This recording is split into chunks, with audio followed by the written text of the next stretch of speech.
I suppose, first of all, it's extraordinary.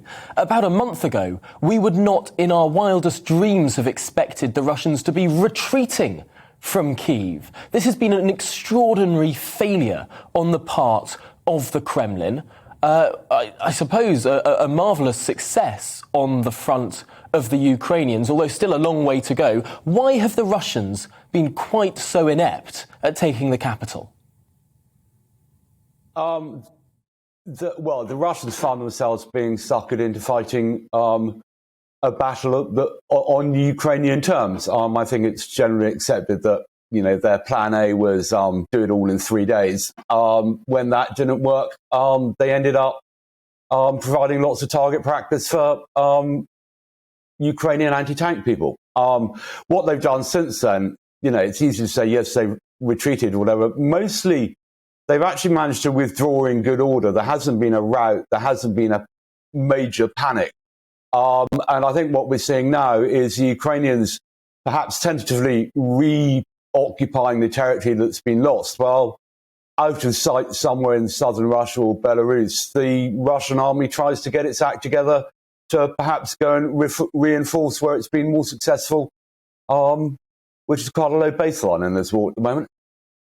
Yes, it's extraordinary. I suppose that we're going to see those battle-hardened soldiers move from the north, move from Kyiv, round to the south, to places like Mariupol and all of those cities and towns that we've been hearing so much on that southern coastline, that southeastern coastline of the country.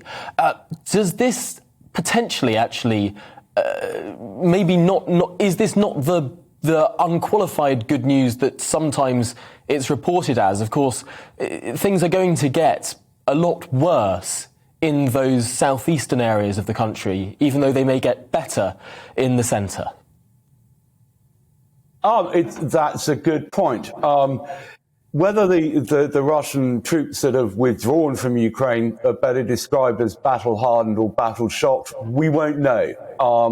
Certainly they haven't come out as victorious, disciplined, efficient fighting machine, and they will no doubt being reorganised to try and achieve that result.